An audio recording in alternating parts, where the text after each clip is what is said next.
अथ अष्टपंचशतमोऽध्यायः। भगवान श्री कृष्ण के अन्यान विवाहों की कथा। श्री शुक उवाच एकदा पांडवान् द्रष्टुम् प्रतीतान्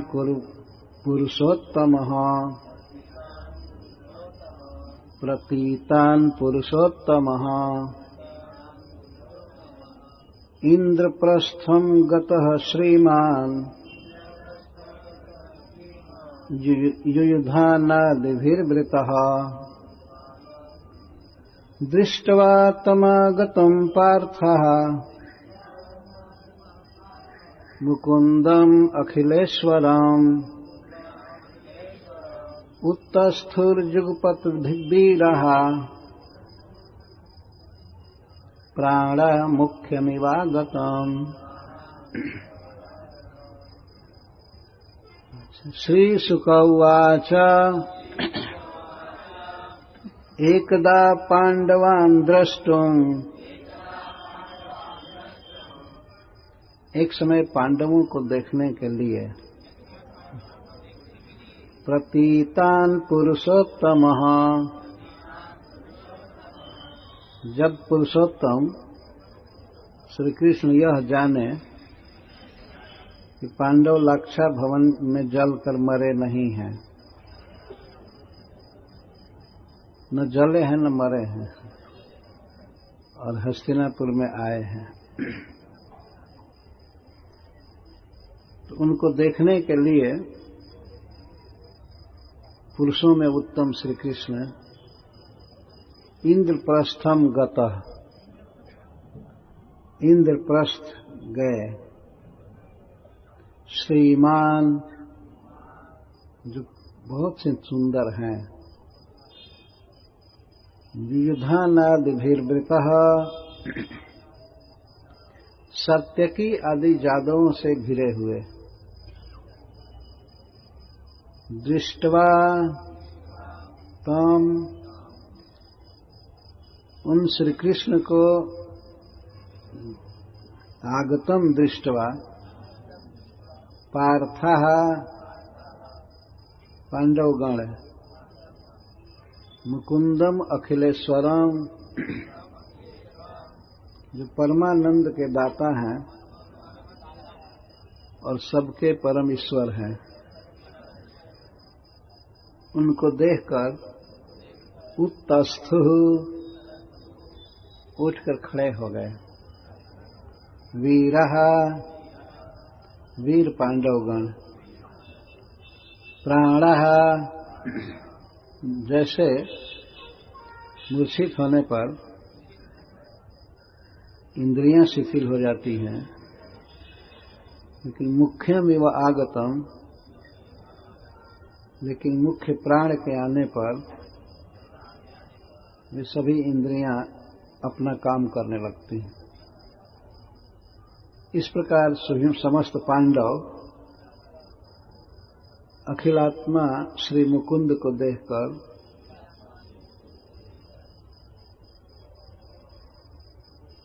ऐसे खड़े हुए जैसे कोई मूर्छित होने के बाद खड़ा हो।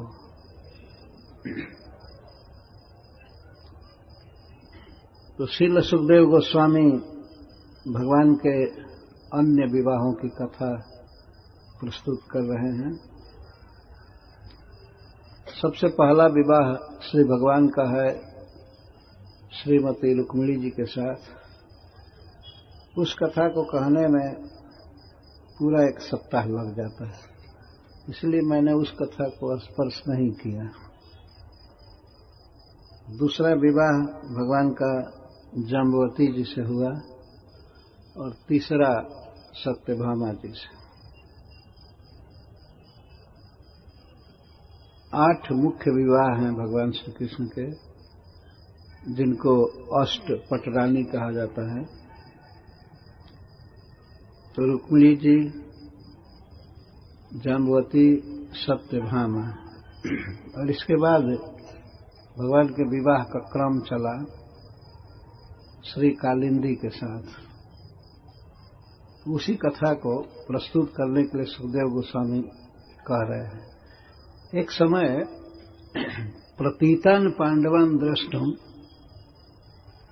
भगवान को पता लगा कि पांडव लक्षा भवन की आग में जले नहीं हैं, मरे नहीं हैं,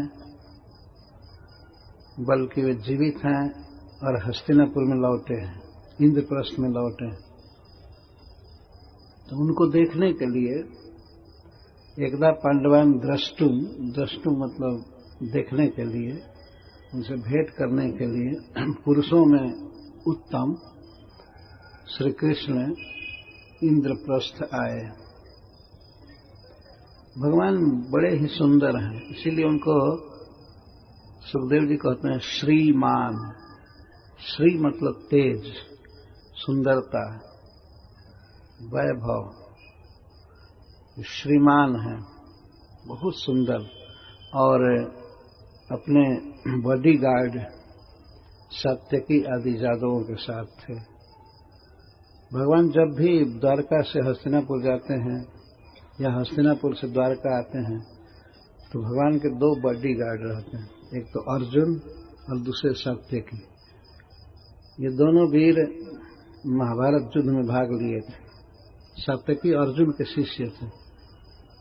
तो संसार के सबसे बड़े धनुर्धर भगवान के बॉडीगार्ड रहते थे और उनके मंत्री उनको समय पर बुद्धि देने के लिए श्री उद्धव जी साथ में चलते थे। तो युयुधान भी नाम था सात्यकी जी का। तो सुखदेव जी कहते हैं युयुधान आदि भीर्भृत, सात्यकी आदि से घिरे हुए श्री भगवान इंद्रप्रस्थ आए अपने फुफेरे भाई पांडवों से मिलने के लिए।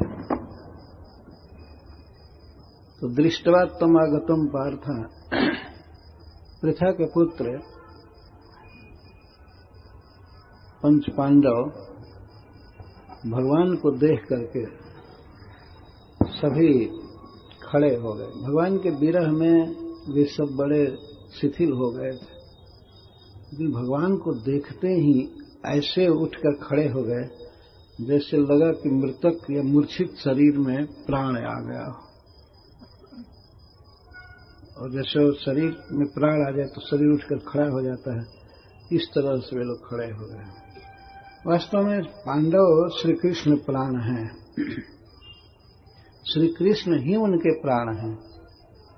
हम लोगों का प्राण तो ये प्राणवायु हवा है, इससे जी रहे हैं, लेकिन पांडव वास्तव में कृष्ण से जीवित।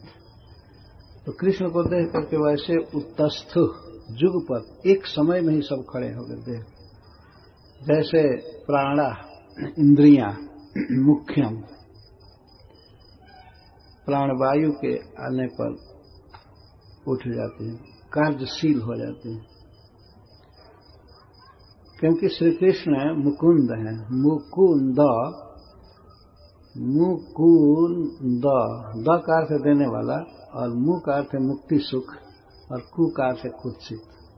मुक्ति के सुख को भी कुत्सित करने वाला, भक्ति का आनंद, प्रेम का आनंद जो देते हैं उनको मुकुंद कहते हैं, अथवा मुक्ति देने वाले। पर मुक्ति को भी कुत्सित करने वाला एक सुख है, वो है भक्ति सुख। तो इसको श्री कृष्ण देते हैं और सबके ईश्वर हैं, सबके स्वामी हैं, मालिक। समस्त देवताओं के, दैत्यों के, मनुष्यों के, असुरों के, समस्त जीवों के श्री कृष्ण स्वामी हैं। अखिल ईश्वरम, खिल का अर्थ होता है अधूरा और अखिल का अर्थ होता है पूरा। तो श्री कृष्ण केवल 10-20 हजार या 10-20 करोड़ लोगों के ही ईश्वर नहीं है, अखिल ईश्वरम, सबके ईश्वर। अखिला नाम ईश्वर, अखिलेश्वर। और परम सुंदर है श्रीमान, मुकुंदम, अखिलेश्वरम और श्रीमान। अतः परिस्वज्याच्युतम वीरा अंग संग हतई न स। भगवान का आलिंगन किया पार्थों ने, उनको बारंबार सुखदेव जी वीर कह रहे हैं, वीरा। जो व्यक्ति काम, क्रोध, लोभ आदि माया के फोर्स को जीत लेता है उसी को वास्तविक वीर कहा गया है। ये पांडव ऐसे वीर थे जो भगवान श्री कृष्ण में अपने चित्त को स्थिर कर चुके थे। तो ये पांचों वीर उठ करके सीधे श्री कृष्ण को पकड़ लिए और बाद में यथोचित व्यवहार किए। एक बार श्री कृष्ण को देखे तो सब अखबार में भर लिए भैया भैया कहकर, क्योंकि श्री कृष्ण अपने मामा के वसुदेव जी के भाई हैं। बहुत घनिष्ठ संबंध है पांडवों के साथ भगवान का। परिस्वज्य अच्युतम, श्री कृष्ण को अच्युत कहा जा रहा है, जो अपने भक्तों के प्रेम से कभी च्युत नहीं होते हैं और जिनके भक्त प्रलय काल में भी च्युत नहीं होते हैं, गिरते नहीं हैं, और जो अपने करुणा से, सौंदर्य से, माधुर्य से कभी च्युत नहीं होते, हीन नहीं होते, उनको अच्युत कहते हैं। तो अच्युत को देखते ही पांडव उन परिस्वज्य आलिंगन किए, अंग संग हतई न सह, और श्री कृष्ण के दुर्लभ श्री अंगों का स्पर्श होने से उनका सारा दुख चला गया। इसके पहले वे वन में रहते थे, भगवान के विरह में रहते ही थे। कई शर्त थी, इसलिए वन में रहते थे और उनको जलाने का प्रयास किया गया था, पर वे रक्षा की गृह से भाग निकले थे और एक ब्राह्मण के यहाँ रहते थे। बाद में वो वन में रहने लगे, घूमने लगे। यदि भगवान श्री कृष्ण से इनकी भेंट हो गई थी, लेकिन पूरा नहीं। जिस समय द्रौपदी जी का स्वयंवर था, उस समय ये पांचों पांडव गए थे महाराज द्रुपद की राजधानी में। वहां द्रौपदी जी का स्वयंवर था। भगवान वेदव्यास देव ने कहा था इन पांचों पांडवों को कि तुम लोगों को भी चलना चाहिए स्वयंवर में। तो वहां स्वयंवर में एक बहुत भारी कॉम्पिटिटिव मैच था। एक सीलिंग में एक बनावटी मछली बनाई गई थी और वह किसी तरह से घूम रही थी चारों तरफ, और उसका प्रतिबिंब एक थाली में, एक कुंड में नीचे पड़ रहा था, घूमती ही मछली। और एक धनुष रखा गया था पास में, जिसको उठाना बहुत कठिन था। उस धनुष को उठाना, उस पर प्रत्यंचा चढ़ाना, रस्सी चढ़ाना, और नीचे जल में देख करके मछली के आंख में बाण मारना था, चलती हुई, घूमती हुई मछली। तो कई योद्धा लोग, तो कई राजा लोग धनुष उठा ही नहीं पाए। धनुष को उठाने का प्रयास किए, थोड़ा मोड़े, लेकिन वो छट से उसकी जो दोनों सिराएं थी हटती थी। तो किसी का दांत टूटा, किसी का आंख फटा, किसी का कुछ हुआ, वो सब तबाह हो गए। धनुष पर प्रत्यंचा नहीं चढ़ा पाए। कोई प्रत्यंचा भी चढ़ा लिए, धनुष भी उठा लिए, पर बाण मारे तो निकल गया दूसरे तरफ, लगा ही नहीं। अंत में कर्ण उठा उस प्रतियोगिता में।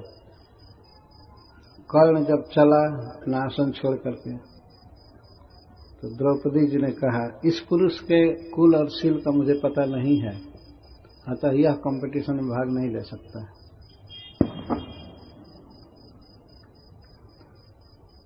तो कर्ण बैठ गया मुंह नीचा कर। वास्तव में वो अर्जुन का ही भाई था, क्षत्रिय था, भगवान सूर्य का पुत्र था, परंतु लोक से अतीत कुंती ने बिना विवाह के पहले उसको उत्पन्न किया भगवान सूर्य के आशीर्वाद से। उसके बाद भी वो कुमारी ही थी, उसको पतिव्रता कहा गया है महाभारत में। पर फिर भी लोक नहीं जानता था कि वो कुंती का पुत्र है। अतः द्रौपदी ने कहा कि इसमें भाग नहीं ले सकता। उस प्रतियोगिता में केवल 2 ही वर्ग भाग ले सकते थे, ब्राह्मण और क्षत्रिय। इसीलिए कर्ण बैठ गया। अंत में अर्जुन उठे और भगवान श्री कृष्ण बलराम जी उस स्वयंवर सभा को देखने गए थे। ये लोग कंपटीशन में भाग नहीं लिए। तो बलराम जी से बात कर रहे थे भगवान कि देखो भैया, ये व्यक्ति ऐसा लगता है कि जैसे अर्जुन हो। देखो ये सांवला, मेरे जैसे सांवला है, लेकिन है ब्राह्मण। हाँ, बलराम जी ने कहा नहीं तो ब्राह्मण है, वेशभूषा ऐसी थी, ये ब्राह्मण है। भगवान यहाँ तक कहते हैं कि वो जो मोटा मोटा बैठा है लगता है भीमसेन जैसा लग रहा है। तो भीमसेन थे ही, और वो पतले पतले गोरे लंबे जो हैं ये युधिष्ठिर महाराज जैसे लग। भगवान ऐसे बात कर रहे हैं। और अभी यही पता है सब जगह द्रुपद की राजधानी में कि पांडव जलकर मर गए, परंतु भगवान वेदव्यास देव के कहने से भाग लिए थे। तो भगवान वहां पहचान रहे थे लेकिन प्रकट नहीं मिले। ये उनकी लीला थी। और इसके बाद अर्जुन ने लक्ष्य वेद किया और माता कुंती की आज्ञा से पांचों भाइयों ने विवाह किया द्रौपदी जी से। 5 पतियों की पत्नी होने पर भी वह पतिव्रता शिरोमणि है द्रौपदी। भगवान उसे अपनी बहन कहते थे, बहुत स्नेह करते थे। तो जब पुनः भगवान को पता लगा कि पांडव जले मरे नहीं हैं, राजधानी में आए हैं, तो वे उनको देखने के लिए आए। तो ये पांडव से उनसे मिल रहे। अंग संग हतई न सह, भगवान के शरीर को छूते ही, आलिंगन करते ही पांडवों के सारे दुख समाप्त हो गए। इतना सुख मिल रहा था भगवान को छूकर।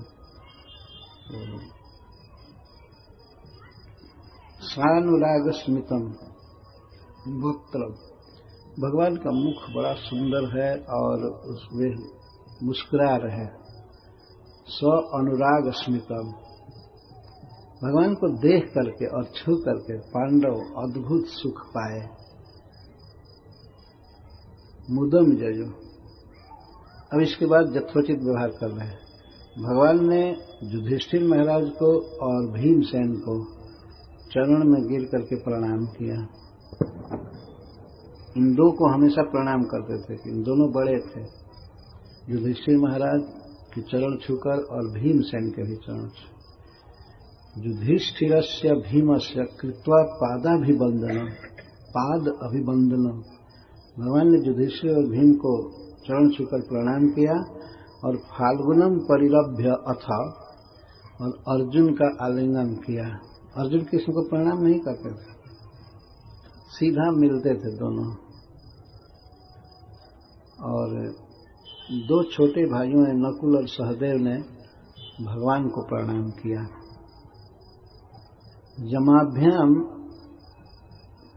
अभिवंदित, चाभिवंदित, जमाभ्याम मतलब ट्वीन। तो नकुल और सहदेव ट्वीन थे जो एक साथ जन्म लिए थे माद्री से।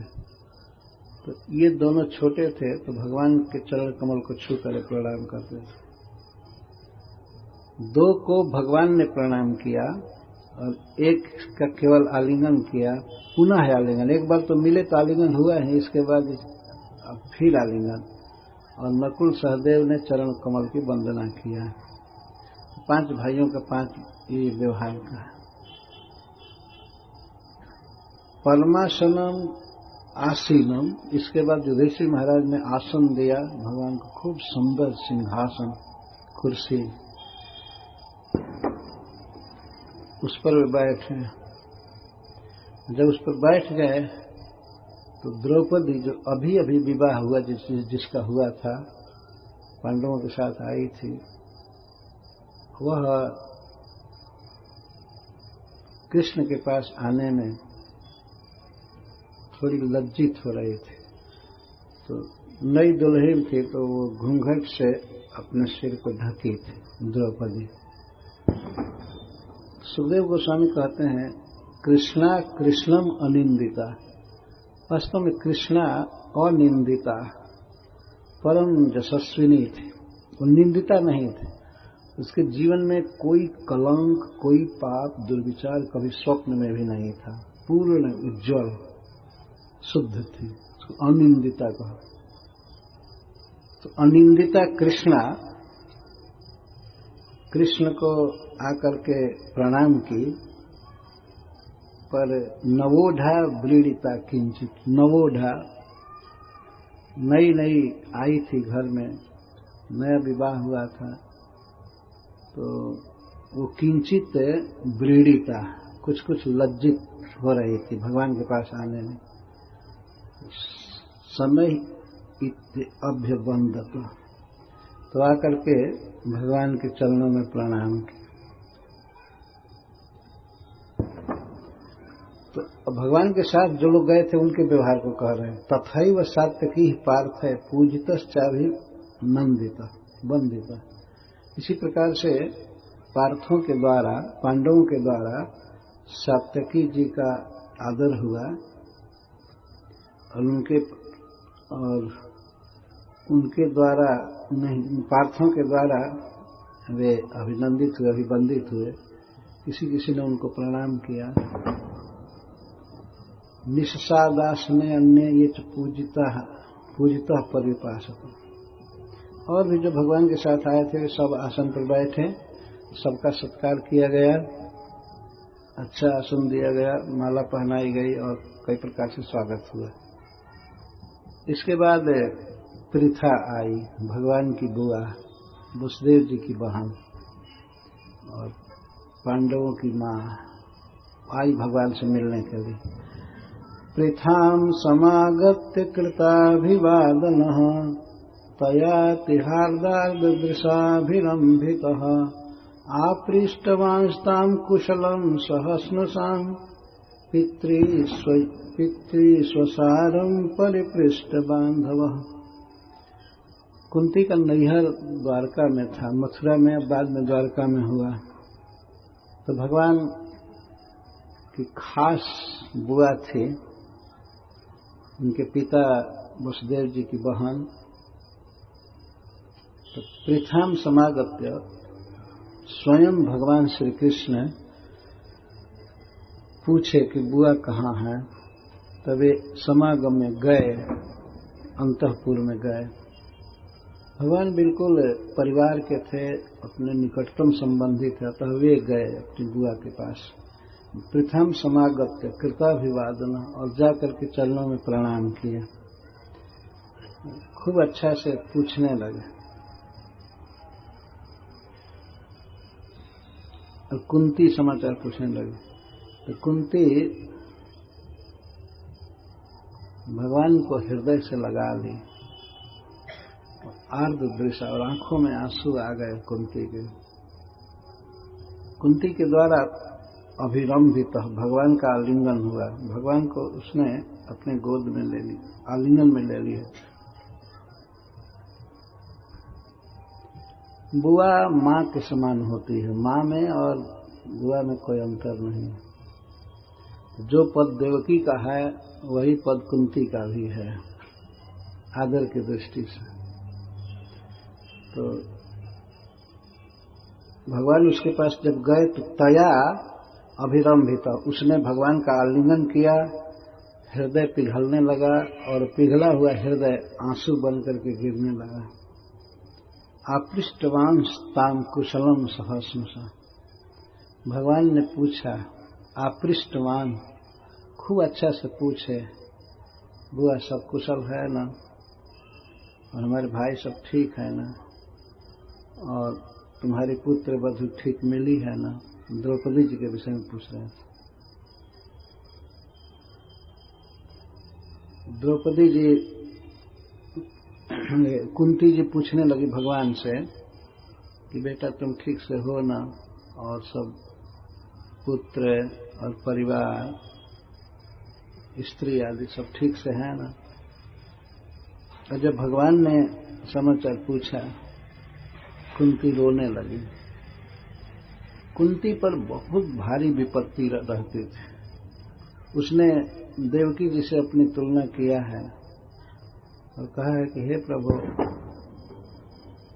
मैं अपने ही भाई कंस के द्वारा कारागृह में बंद की गई थी, नहीं, देवकी बंद की गई थी अपने पति के साथ और बहुत दिन तक जेल में रह गई। केवल कारागृह में नहीं थी, उसके जन्मे हुए बच्चे भी मार दिए जाते थे कंस के द्वारा। लेकिन आप हमको इतना मानते हैं कि अपने मां से भी बढ़ करके देवकी के पुत्रों की रक्षा आपने नहीं किया, तो मेरी तो ये बात है कि आप अनेक विपत्तियों से हमारी रक्षा की और हमारे पुत्र भी नहीं मरे। 5 पुत्र जिनके हैं, तो आप अपने मां से भी, देवकी से भी अधिक स्नेह मेरे साथ करते हैं। देवकी कई साल कारागृह में रही, उसके बेटे मारे गए और पति के साथ कारागृह में रहे। परंतु जो कुछ भी हो, देवकी सौभाग्यशाली है। आप जैसा पुत्र रत्न प्राप्त किया उसने, और उसके रक्षक पति थे, वसुदेव जी थे। पर मैं तो एक विधवा स्त्री हूं, हमारा कोई रक्षक नहीं, हमारे रक्षक केवल आप ही हैं। हमको अनाथनी समझकर आपने हमारी रक्षा किया, हमारे बच्चों की रक्षा किया। मैं देवकी जैसा भक्त नहीं हूं, परंतु मैं अनाथिनी हूं, मेरे आगे पीछे कोई नहीं, आप ही मेरे सब कुछ। अतः मुझे अनाथिनी समझ करके आपने हमारी रक्षा किया। तमाह प्रेम वैक्लव्य रुद्ध कंठा सुलोच। कुंती जी जब बोल रही थी भगवान कृष्ण से, प्रेम की विकलता से उनका कंठ अवरुद्ध हो रहा था, वाणी गदगद हो रही थी। अश्रुलोचना, आंखों में आंसू भर गए। स्मरंती तान बहुन क्लेशान, और पीछे बीते हुए बहुत क्लेशों को याद कर रहे थे, दुखों को। क्लेशा पायात्म दर्शनम, और कुंती जानती थी कि समस्त क्लेशों का नाश करने वाले भगवान हैं, श्री कृष्ण हैं। वो जानती थी कि ये केवल मेरे भतीजे ही नहीं हैं, ये साक्षात परमेश्वर हैं, परब्रह्म हैं। तो उसको विश्वास था कि श्री कृष्ण ही सब क्लेशों को दूर किए हैं। पर जो क्लेश आए थे उसका स्मरण करके और भगवान की कृपा का स्मरण करके वो रोने लगी। कुंती महारानी ने कहा, कृष्ण, मेरा कुशल उसी समय हो गया, मैं उसी समय अपने को सनाथ अनुभव करने लगी जब तुमने मेरे भाई अक्रूर जी को हस्तिनापुर भेजा था समाचार लेने के। भगवान के 2 दूत गए थे 2 जगह। ब्रज में गए थे उद्धव जी गोपियों को और भगवान के माता पिता को सांत्वना देने के लिए, देवकी वसुदेव को, देवकी यशोदा और नंद महाराज। और हस्तिनापुर में भगवान की बुआ रहती थी, तो वहां एक दूत भेजे, अक्रूर जी को भेजे थे और ये कहे थे कि जाकर देख आइए कि पांडवों के साथ धृतराष्ट्र क्या व्यवहार कर रहा है, और जब मैं जान जाऊंगा तो आगे जो कुछ करना है वो करूंगा। तो अक्रूर जी गए थे, तो उसी की याद कर रही है कुंती। तदैव कुशलम नहुभूत सनाथास्ते कृता वयम, उसी समय हमारा कुशल हो गया और मैं सनाथ बन गई। ज्ञाति न स्मरता कृष्ण भ्राता में प्रेषित स्तया, जब हम बंधुओं के प्रति स्नेह से तुमने अक्रूर जी को भेजा समाचार लाने के लिए, मेरे भाई को अक्रूर जी को, उसी समय मैं सुखी हो गई, मेरा सारा दुख चला गया। फिर सिद्धांत कह रही हूं, न तेस्ति स्वपर भ्रांतिर विश्वस्य सुहृदात्मना। श्री कृष्ण, वैसे तो तुम विश्व के सुहृद हो, सभी जीवों के, तुम्हारा कोई न तो प्रिय है न अप्रिय है, आप सबके प्रति स्वाम हो, न पराया है न अपना है। फिर भी तथापि स्मरताम शश्वत क्लेशान हंसी हृदय स्थित, परंतु फिर भी कृष्ण तुम्हारा जो स्मरण करते हैं, तुम्हारी जो याद करते हैं, उनके हृदय में रह करके तुम उनके क्लेशों को दूर करते हो। यह हृदय में जो तुम्हारा सदा स्मरण करते रहते हैं उनका क्लेश दूर करते हो। तुम सबके हो, जैसे पांडवों के हो वैसे कौरवों के भी, दुर्योधन आदि के भी तुम उसी तरह से हो। परंतु फिर भी तुम्हारा जो स्मरण करते हैं, तुम्हारे भक्त हैं, उनका क्लेश दूर करते हैं। तो महारानी कुंती से बात करके भगवान फिर आ गए बाहर। तो युधिष्ठिर महाराज कहते हैं, युधिष्ठिर उवाच किम न आचरितम श्रेयो न वेदाहमधीश्वर योगेश्वराणाम दुर्दर्शो जन्नो दृष्टः कुमेधसाम। श्री कृष्ण, हमें कुछ पता नहीं चलता है कि हमने पूर्व जन्मों में या इस जन्म में कौन सा ऐसा बड़ा शुभ कर्म किया है जिससे आपका अपने आप दर्शन होता है। बड़े बड़े योगियों के लिए, भक्तों के लिए भी आपका दर्शन दुर्लभ है। आप उन्हें दर्शन नहीं देते हैं, देखते नहीं हैं आपको, बहुत तपस्या करके, प्रयास करके भी। और हम तो कुमेध शाम, हमारी ऐसी बुद्धि, हम तो घर गृहस्थी में फंसे हुए रहते हैं, पर फिर भी हम लोगों के पास आप स्वयं आ जाते हैं, दर्शन देते हैं। हमने कौन सा पुण्य कर्म किया था, इसको हम न वेद, हम नहीं जानते। बहुत दिमाग लगा करके भी सोचते हैं कि क्या शुभ कर्म किए थे कि साक्षात परमात्मा श्री भगवान हम लोगों के पास स्वयं आ जाते। कोई चिट्ठी नहीं लिखा था युधिष्ठिर महाराज ने, या फोन नहीं किया था कि आप आइए, आपको देखे बिना बहुत दिन बीते। और दूसरे साधु संत महात्मा योगी ये लोग देखने के लिए तरसते हैं कि कब भगवान दिखाई पड़े हमको, कब उनका दर्शन हो, उनकी सांवली सूरत हम लोग कब देखें। आते नहीं, मर जाते हैं तपस्या करके, फिर भी भगवान नहीं आते। पर पांडव इतने भाग्यशाली हैं कि भगवान स्वयं ही आते हैं द्वारका से या और कहीं से, आकर के आलिंगन देते हैं, हंसते हैं, बात करते हैं, समाचार पूछते हैं। वास्तव में ईश्वर ऐसा चाहिए ना, जो अपने भक्त से पूछे कि कैसे हो। निराकार जिसको कहते हैं तो वो तो कभी पूछेगा ही नहीं, कभी भेंट होगी ही नहीं। वो रहे या न रहे उसे क्या फायदा है ना। कभी पूछने आएगा कि क्या हालत तुम्हारी है, ठीक हो ना। लेकिन भगवान श्री कृष्ण तो पूछने के लिए आए हैं। अपने बुआ से पूछ रहे हैं, अपने भाइयों से पूछ रहे हैं, समाचार पूछ रहे हैं। दूत भेजते हैं क्रूर जी को कि जाओ देखाओ कि हस्तिनापुर में धृतराष्ट्र हमारे फुफेरे भाइयों के साथ क्या व्यवहार कर रहा है। क्या दया है भगवान की। वास्तव में ऐसा व्यक्ति भजनीय है। पर ये मूर्ख लोग ऐसे ईश्वर का भजन करते हैं जिसका न तो कोई मुंह है, न हाथ है, न पैर है, और बोलेगा न पूछेगा। मर जाएंगे फिर भी नहीं पूछने आएगा कि क्या हुआ है न।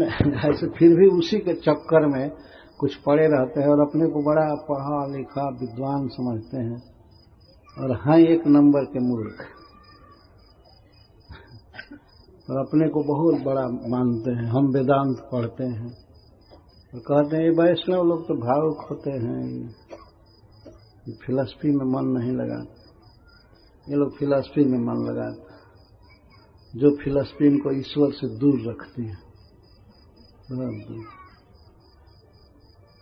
तो श्री कृष्ण तो परम स्नेहवान हैं, दयालु हैं। पूछते हैं तो युधिष्ठिर महाराज कहते हैं किम न आचरितम श्रेयो किम न अस्माभि। हम लोगों ने कौन सा ऐसा श्रेय कल्याण साधन किया था इस जन्म में या अन्य जन्मों में, इसको हम बहुत विचार करके भी न वेद अहम नहीं जान पाता।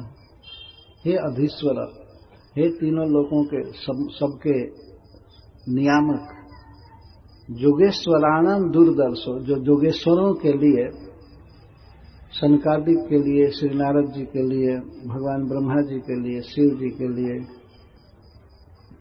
आपसे भेंट होना बहुत कठिन है, आपका दर्शन कठिन है, और हम घर में बैठे, घर गृहस्थी में आसक्त लोगों को आप दर्शन देते हैं।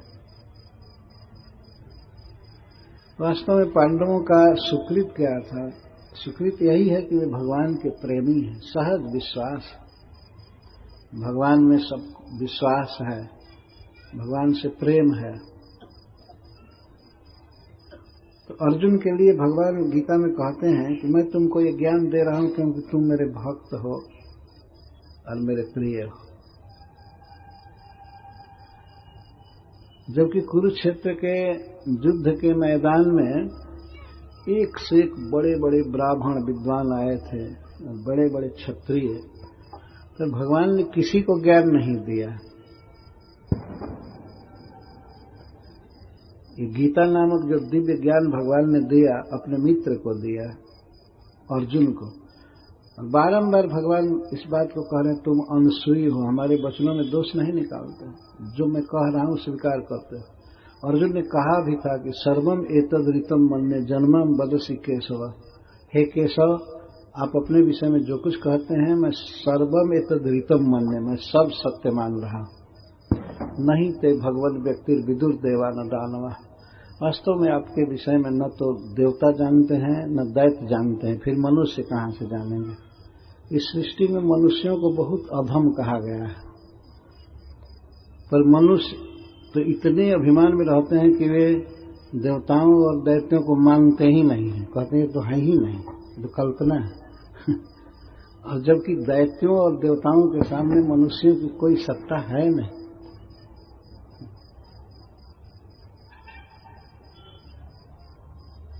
भगवान के विषय में सबसे ज्यादा अज्ञान मनुष्य समाज में है। इतना अज्ञान दैत्यों में नहीं है और देवताओं में इतना अज्ञान नहीं है। उनको पता है कि भगवान कौन है, लेकिन मनुष्यों को तो बहुत प्रीच करने के बाद तब एकाध लोग समझ पाते हैं। मनुष्याणाम सहस्रेषु कश्चित् जटति सिद्धये जततामपि सिद्धानाम कश्चिन् माम वेति तत्त्वम्। एक तो यत्न करने वाले ही कम हैं, साधना करने वाले कम हैं मनुष्यों में, हजारों हजारों में कोई एक है ना। अच्छा, पूरा अहमदाबाद में विचार कीजिए तो 1000 में एक वैष्णव मिलेगा।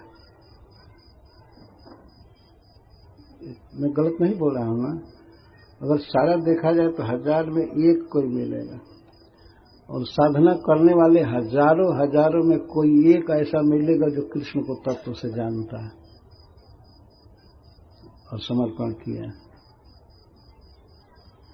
पर भगवान अपने जानने का उपाय बता रहे हैं, उसके बारे में कहते हैं कि यह जानने के बाद दूसरा जानने लायक बचा नहीं रहेगा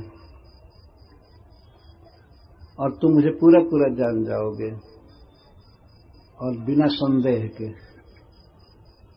यथा ज्ञास्यसि तच्छृणु, जिसे तुम पूरा पूरा मुझको जान सकते हो और बिना संशय के जान सकते हो, वो मैं बोल रहा हूं। 7वें अध्याय में भगवान ने उस ज्ञान का उपदेश दिया।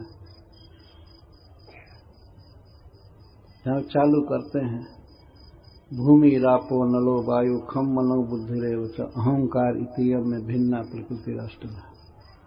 यहां से भगवान दिव्य ज्ञान को चालू किए। ज्ञानम तेहम सविज्ञानम वक्ष्याम अशेषत ज्ञात्वा नेह भूयो न ज्ञातव्यम अवशिष्यते। इसको जानने के बाद कुछ बाकी नहीं रहा। इतना सरल ज्ञान है भगवद गीता में, भगवान साफ बोल रहे हैं, पर फिर भी मनुष्य समाज में चूंकि इतना अज्ञान है कि भगवान का ज्ञान नहीं, भगवान की कल्पना रहती है। बल्कि जो जानते हैं श्री कृष्ण को, उनके विषय में भावुकता शब्द का प्रयोग, या अल्पज्ञ हैं, ये हैं, वो हैं, इसमें और जानने का अभिमान रहता है। देवताओं के समाज में इतना ज्ञान नहीं है। सबको मालूम है कि कृष्ण भगवान, प्रायः सबको मालूम है, दैत्यों में भी मालूम है, पर मनुष्यों में नहीं मालूम। तो इस तरह से युधिष्ठिर महाराज कह रहे हैं कि हम लोग कौन सा पुण्य किए थे। अपने को कुमेधसाम कह रहे हैं। कुमेधसाम, हमारी बुद्धि खराब है, हम लोग घर गृहस्थी में फंसे। उनके कहने का आशय ये है, कितना दैन्य है महाराज युधिष्ठिर में। उनमें अभिमान नहीं है कि हमने पुण्य किया, हमने धर्म किया, जबकि वे साक्षात धर्म है, मूर्तिमान, कोई पाप नहीं किए। पर वे कहते हैं हमने क्या पुण्य किया था कि आपका दर्शन। इस तरह महाराज युधिष्ठिर के द्वारा प्रार्थित होकर के भगवान 4 महीना इंद्रप्रस्थ रहे। 4 महीना, वर्षा के 4 महीने में। इति वै वार्षिकान् मासान् राज्ञो सोऽभ्यर्थितः सुखम जनयन् नयनानंदम इंद्रप्रस्थौकशाम्बि। महाराज युधिष्ठिर की प्रार्थना से श्री कृष्ण वर्षा के 4 महीने तक इंद्रप्रस्थ रह गए और इंद्रप्रस्थ निवासियों को नयनानंद का दान देते हुए अपनी रूप माधुरी से, अपनी लीला द्वारा भगवान नयनानंद दान कर रहे हैं। नयन को आनंद मिल, श्री कृष्ण को देखकर, खासकर उनकी रूप छटा ऐसी है, देख करके नेत्रों को बहुत आनंद होता है। तो भगवान इंद्रप्रस्थ के जनता को नयनानंद देते हुए 4 महीना रहे। सावन, भादो, आश्विन और कार्तिक 4 महीना हस्तिनापुर में रहे। तो हस्तिनापुर में रहते हुए ही और क्या लीला किए उसको कहना है। एक समय की बात है, एकदा रथमारुह्य विजयो वानरध्वजम गांडीवम धनुरादाय तूर्णम चाक्षय सायकौ। एक समय गांडीव धनुषधारी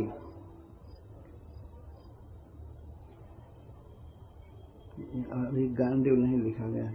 एकदा रथम आरुह्य, एक समय रथ पर चढ़ करके विजय अर्थात अर्जुन, जिस रथ पर बानर ध्वजा लगी थी, बानर का चिन्ह था, और गांडीव धनुष लिए, और धनुष ले करके तथा 2 तरकस, बाण रखने के तरकस जो पीठ पर ऐसे बांधते हैं, तो अक्षय सायक, जिसमें से कितना भी बाण निकालने पर बाण कम नहीं होते थे। अक्षय 2 तरकस लेकर के और गांडीव धनुष और बानर ध्वज रथ पर चढ़कर चले। तो सारथी का काम श्री भगवान कर रहे थे। अर्जुन के सारथी वे पहले भी बने हैं, केवल कुरुक्षेत्र के युद्ध में ही नहीं। अर्जुन ने रिक्वेस्ट किया कि आप हमारा रथ चलाइए, तो भगवान रथ चलाने लगे। अर्जुन चले रथ पर, कृष्ण और अर्जुन दोनों चले। तो साकम कृष्णेन सन्नद्धो विहर्तुम विपिनम वनम। पहले तो सारथी दूसरा कोई बना, कृष्ण और अर्जुन दोनों कवच पहन करके, धनुष ले करके और चले वन में विहार करने के लिए। वन में जा करके बहुत से बाघों को बाण का निशाना बनाए। बाराह, महिषी, रुरु, सरभ, गवय, खड्गान, हरिणान, सशल्यकान, ये अनेक प्रकार के जंगली जीव हैं जो बड़े भयंकर होते हैं। और इसमें से कुछ कुछ का जो मांस होता है वो एक यज्ञ के लिए आवश्यक था। होटल में खिलाने पिलाने के लिए नहीं, न कहीं भी बिना मतलब मारे नहीं, यज्ञ के लिए मारे थे। और कुछ जीवों की हत्या किए थे जंगली जीवों की सुरक्षा के लिए, ये कर्तव्य है राजा। तो अर्जुन बहुत से जीवों का वध किए। तान निम्यु किंकरा राज्ञ, तो उन मरे हुए पशुओं को, मारे गए पशुओं को उनके किंकर दास लोग लाद लाद करके लाए। अर्जुन नहीं लाए किसी। मेध्यान पर्वणि उपागत, पर्व आया था, यज्ञ होने वाला था, उसमें लाए जंगल में विहार करते करते, मृगया करते करते त्रिट परितः परिश्रांत अर्जुन को बहुत प्यास लग गई, वे थक गए। तो निकट ही जमुना जी बह रही थी, दिल्ली में जमुना जी बहती हैं। तो अर्जुन थक करके विभत्सुर जमुना मगा, तो जमुना के तट पर आए, वे पानी पीने लगे, पानी पी लिए। दोनों भाई पानी पिए, अर्जुन और श्री कृष्ण दोनों पानी पिए। तो कुछ दूर पर देखे एक लड़की परम सुंदरी तपस्या कर रही है, तपस्या कर रही है। तो भगवान ने अपने मित्र से कहा, अर्जुन से कहा कि अर्जुन जाकर के उस लड़की से पूछो कि क्या कर रही है, यहाँ क्यों निवास कर रही है, क्या चाहती है, क्या हम लोग उसकी कुछ मदद कर सकते हैं, जाकर के पूछ लो। तो अर्जुन गए। तत्रोपस्पृश विशदम पित्वा वारी महारथौ कृष्णो ददृशतु कन्याम चरंतीम चारु दर्शनम। चारु दर्शनम, वह कन्या बहुत सुंदरी थी, बहुत सुंदरी। तो भगवान ने कहा कि जाओ और पूछो। तामाशाद बरारोहम सुद्विजम रुचिराणाम। उस कन्या की जांघें बहुत सुंदर थीं, सुंदर दांत थे और सुंदर मुख, सब कुछ सुंदर था। तो अर्जुन भगवान के द्वारा प्रेषित होकर के और पूछे, जाकर को श्रेष्ठ परमदोत्तमा उस श्रेष्ठ सुंदरी कन्या से पूछे, का त्वम कस्यासी, तुम कौन हो और किसकी हो। किसकी से तात्पर्य है किसकी पुत्री हो। ये बात समझ में आ रही थी कि विवाहिता नहीं है। अगर विवाहिता होती तो कस्यासी पूछने पर इसका मतलब होता है किसकी पत्नी हो। कन्या से यही पूछा है, कस्य असी, किसकी हो, किसकी बेटी हो। का त्वम, और तुम कौन हो। तुम कौन हो का ये अर्थ है किस जाति के हो। पूछने में भी पूछा जाता है तुम मानव समाज में जन्म ली हो कि देवलोक से आई हो, कहां से हो। का त्वम, तुम कौन हो, और कस्य असी, सुश्रवणी, हे सुंदरी, और कुतोसी, और कहां से आई हो। 3 प्रश्न अर्जुन किए, कौन हो, किसकी हो, और कहां से आई हो। कहां तुम्हारा घर है, कहां से आई हो, और किम चिकीर्षसि, 4था प्रश्न, यहां क्या चाहती हो, यहां तुम्हारा क्या काम है इस जंगल में। मुन्ने त्वाम पति विच्छन्ति, अर्जुन अपने ओर से जोड़ दिए, मैं ऐसा मानता हूं कि तुम पति की इच्छा कर रही हो, तुम्हारी विवाह करने की इच्छा है। सर्वम कथय शोभने, हे सुंदरी सब कुछ कहो, कोई बात छिपाओ मत। किस उद्देश्य से आई हो, कौन हो, कहां की हो, कौन, क्या तुम्हारा अभिप्राय है। तो कालिंदी बोली, भगवान की 4थी पटरानी बनेगी ये, उसका नाम हुआ था कालिंदी। तो कालिंदी कहती है, अहम देवस्य सवितुर दुहिता पतिमिच्छति, मैं भगवान सूर्य की पुत्री हूं, सविता की पुत्री हूं, और मैं पति चाह रही हूं। लेकिन मेरा एक प्रण है कि विष्णु वरेण्यम वरदम तपः परमास्थिता, मैं भगवान विष्णु को, जो वरेण्य हैं, सबसे श्रेष्ठ हैं, वरण करने योग्य हैं और सबकी अभिलाषा को पूरा करते हैं, वरद हैं, उनको पति रूप में पाने के लिए परमम तपः आस्थिता, मैं इस महान तप में प्रवृत्त हुई हूं। मतलब मैं भगवान को, जो सर्वव्यापक हैं और सारा वर देने में समर्थ हैं और वही चुनने लायक हैं, पति बनाने लायक, सबसे श्रेष्ठ हैं, तो उनको प्रसन्न करने के लिए मैं परम तप में स्थित हूं। नान्यम पतिम वृणे वीर तम ऋते श्री निकेतनम। श्री जी जिनके वक्षस्थल पर निवास करती हैं, ऐसे भगवान को छोड़ करके मैं अन्य को पति नहीं बनाऊंगी, ये मेरा निश्चय। पर वे प्रसन्न होते हैं तपस्या से, इसीलिए मैं उनको प्रसन्न करने के लिए तपस्या कर रही हूं। तुष्यता में सब भगवान मुकुंदो अनाथ संशय।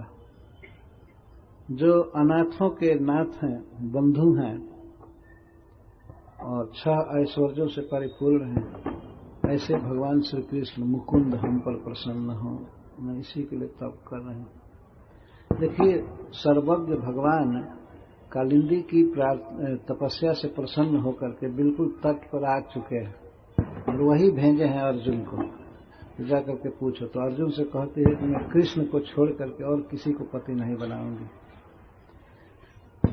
क्योंकि वे सबसे गुणवान हैं।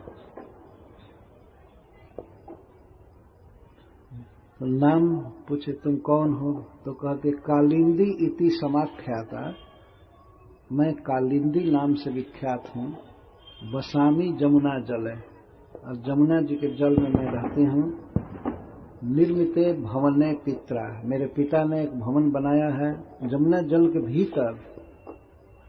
देवताओं की शक्ति है, जमुना जल के भीतर हमारे पिता ने भवन बना दिया है, मैं यहाँ रहती हूँ।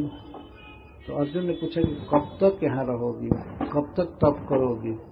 तो कहते जावत अच्युत दर्शनम, जब तक मुझे श्री कृष्ण का दर्शन नहीं हो जाता है तब तक मैं यहीं तपस्या कर रही हूँ।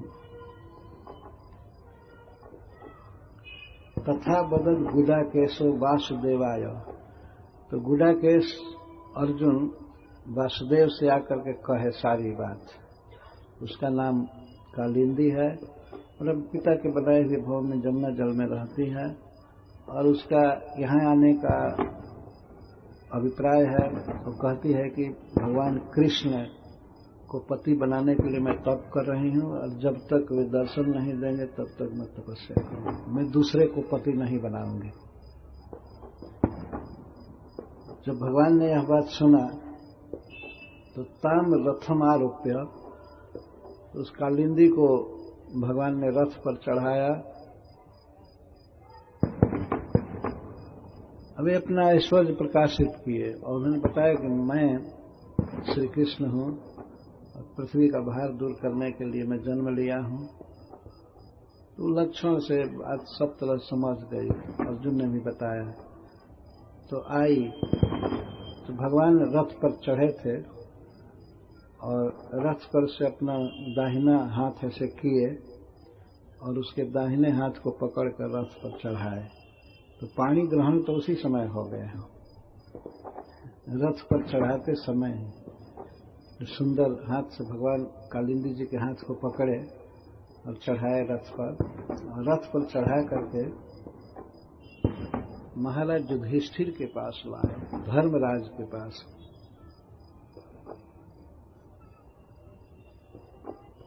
ऐसे कहीं जंगल में गए हैं भगवान और कोई लड़की मिल गई तो ऐसे नहीं कि अपने मन से उठा करके लाए तो धर्मराज के सामने लाए। यह धर्म के अनुकूल संबंध था। भगवान के लिए वो तप कर रही थी और भगवान मिल गए, फिर भी भगवान युधिष्ठिर महाराज के पास लाए। यदि कोई अनुचित बात होती तो धर्मराज अवश्य कहते कि ऐसा क्यों किए, लड़की को लौटाओ जहां थी वहां। लेकिन महाराज युधिष्ठिर ने स्वीकार किया, ठीक है।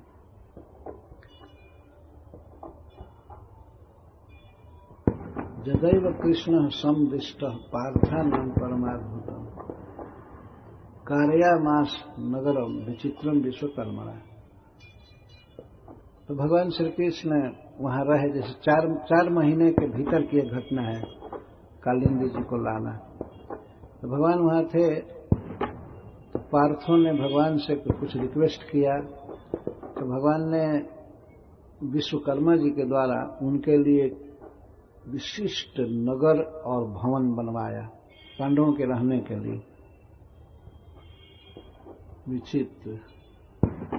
और भगवान तत्र निवसम स्वानाम प्रिय चिकित्सया अग्नय खांडवम दातुम अर्जुनस्यास सारथ। और श्री भगवान वहां रहते हुए पांडवों का प्रिय करने के लिए, अपने स्वजनों का प्रिय करने के लिए अर्जुन के सारथी बने। किस काम में? जब अर्जुन खांडव वन का दाह कर रहे थे, जला रहे थे, तो उस समय भगवान उनके सारथी बने। खांडव प्रस्थ वो इंद्र का प्रस्थ था, इंद्र का क्षेत्र था, तो उसको इंद्रप्रस्थ कहते हैं और खांडव प्रस्थ भी कहते हैं। तो उस वन को वे जलाना चाहते थे अर्जुन। ऐसा कहा जाता है, महाभारत में लिखा है कि अग्निदेव एक बार ब्राह्मण के रूप में आए, अर्जुन के पास प्रार्थना किए कि मैं घी पीते पीते कमजोर हो गया हूं, मंदाग्नि छा गई है। अग्नि में हवन किया गया, इतना यज्ञ किया जाता था पहले, घी पीते पीते हमें मंदाग्नि हो गई, तो मैं कुछ सूखा काष्ठ खाना चाहता हूं। तो ज्यादा दूध घी आदमी खा लेता है तब रूखी रोटी मांगता है, कोरी रोटी नहीं मांगता। क्यों? ये मंदाग्नि हो जाती है। तो अग्नि देवता को मंदाग्नि हो गई थी, तो सूखा काष्ठ जलाना चाहते थे। तो अर्जुन ने कहा ठीक है मैं। तो खांडव वन का दाह करने लगा अग्नि देवता। चूंकि इंद्र का वन था तो इंद्र बहुत भारी वर्षा चालू किए बुझाने के लिए, लेकिन अर्जुन बाण से ही घर बना दिए, एक बूंद पानी भी नहीं गिरा और जला। तो उसमें भगवान सारथी थे। तो जब जंगल में आग लगी, उसमें पहले एक मय नाम का दानव रहता था, बहुत बड़ा मायावी, तो उसी वन में गुजारा करता था। लेकिन जब आग लगी, वो छटपटा करके भागने लगा, तो इंद्र वज्र मारना चाहते थे उस पर, क्योंकि असुर शत्रु होते हैं देवताओं के, उसको मारना चाहते थे जंगल से भागने पर। लेकिन अर्जुन अपने अस्त्र शस्त्र चला करके इंद्र की प्रतिभा को शिथिल कर दिया, नहीं मार पाया। तो मैं बहुत प्रसन्न हुआ, मय। तो जब आग से मुक्त हो गया तो अपने सखा का, अर्जुन का प्रिय करने के लिए उसने एक अद्भुत भवन बनाया, अद्भुत शिल्प रचना की। जस्मिन दुर्योधनस्या से जलस्थल दृषि भ्रम। उसी भवन में दुर्योधन को स्थल में जल और जल में स्थल का भ्रम हुआ था। मैदानों का बनाया हुआ। सत्येन समनुज्ञात सुहृद्भिश्चानुमोदित यायु द्वारकां भूय सात्यकी प्रमुखैन। तो भगवान 4 महीना पूरा होने पर सात्यकी आदि के साथ अपने फुफेरे भाइयों से अनुज्ञा लेकर, अर्जुन से अनुमति लेकर द्वारका चले आए। अगहन में यही महीना होगा जब भगवान द्वारका में आए। द्वारका में आ गए और वहां आकर के अथोपये में कालिंदिन सुपुण्यम वृक्षस्य ऊर्जिते। भगवान द्वारका में आकर के खूब सुंदर ऋतु में, और नक्षत्र आदि बिल्कुल उचित थे। ज्योतिष शास्त्र के अनुसार जो विवाह का शुभ लग्न होता है, उस शुभ लग्न में और सुंदर ऋतु में भगवान ने कालिंदी के साथ पानी ग्रहण किया। 4 महीने में पहले ही ला दिए थे कालिंदी को, लेकिन कालिंदी महाराज युधिष्ठिर के देखरेख में रहती थी, धर्मराज। तो भगवान द्वारका में जब लाए तब शास्त्र विधि के अनुसार बिल्कुल उचित समय में और ज्योतिष शास्त्र के अनुसार उचित लग्न में विवाह किए, पानी ग्रहण किए। वितन्वन परमानंदम स्वानाम परम मंगलम। द्वारका के लोगों को बड़ा आनंद हुआ यह मंगलमय दृश्य देख करके। श्री कृष्ण का विवाह हुआ कालिंदी के साथ, सब परमानंद में मग्न हो गए। अब भगवान के दूसरे विवाह की बात सुनिए। बिंद और अनुबिंद, ये आवंत और दुर्योधन बसाने। बिंद और अनुबिंद दोनों एक भाई थे और राजा थे अवंतिका के, उज्जैन के राजा थे। लेकिन ये दोनों दुर्योधन के बस में चलने वाले थे, दुर्योधन के बस में थे और उसके अनुगामी थे। तो स्वयंवर में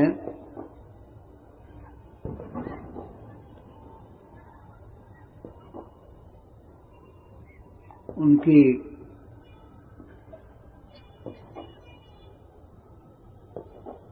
बहन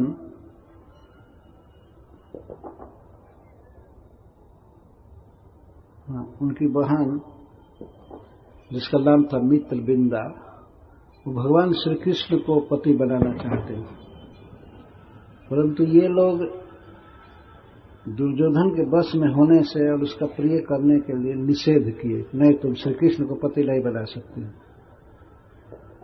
और जबकि मित्रबिंदा राजाधिदेवी की तनया थी, राजाधिदेवी वसुदेव जी की बहन थी, जैसे कुंती, 5 बहनें थी उनकी, एक का नाम था राजाधिदेवी। तो राजाधिदेवी की वो तनया थे,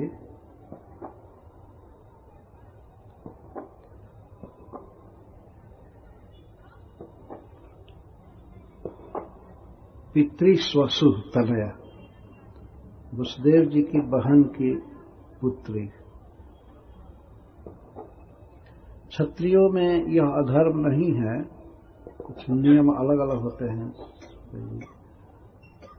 तो विवाह करना चाहते थे, स्वयंवर में चुनना चाहते थे लोग, प्रसह्य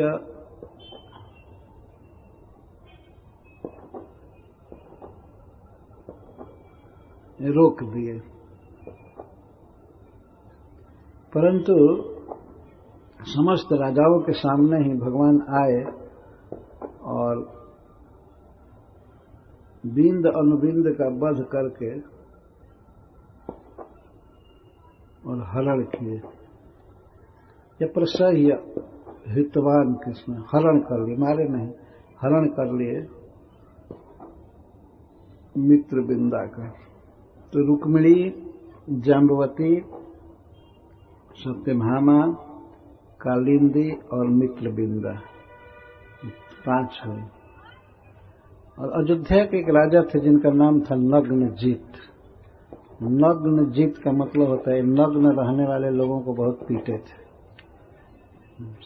नंग धड़ंग घूमते हैं ऐसे लोगों को बहुत पीटे थे, शासन किए थे। हमारे राज्य में कोई नंगा नहीं घूमेगा, ये भूत प्रेत जैसा नग्न शहरों में घूमना तो अधर्म है वास्तव। इसलिए उनको जनता ने नाम दिया नग्नजीत। तो नग्नजीत महाराज की एक कन्या थी जिसका नाम था सत्या, और नग्नजीत महाराज की पुत्री होने से लोग उसे नाग्नजीती भी कहते थे। जैसे जनक महाराज की पुत्री होने से सीता जी को जानकी कहते हैं, वैसे नग्नजीत महाराज की पुत्री होने से सत्या को नाग्नजीती भी कहते हैं। नग्नजीत महाराज बहुत बड़े धार्मिक व्यक्ति थे।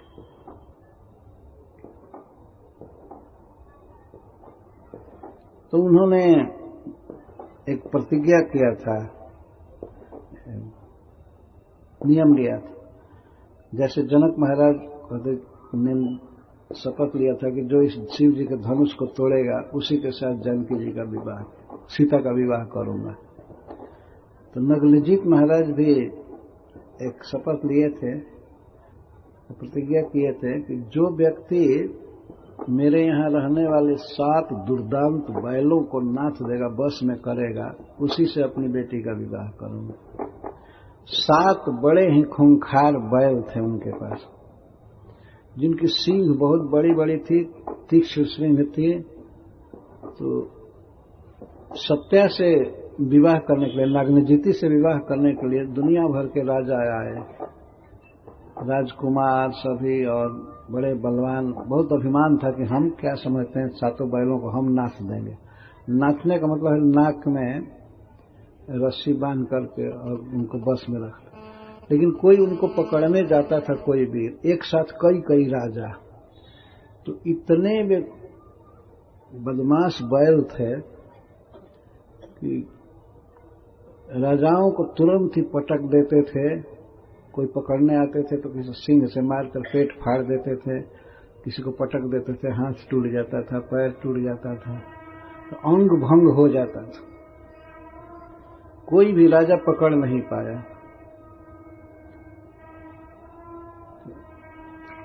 भगवान ने सुना कि सत्या को प्राप्त किया जा सकता है, वो वृषजित लभ्या है।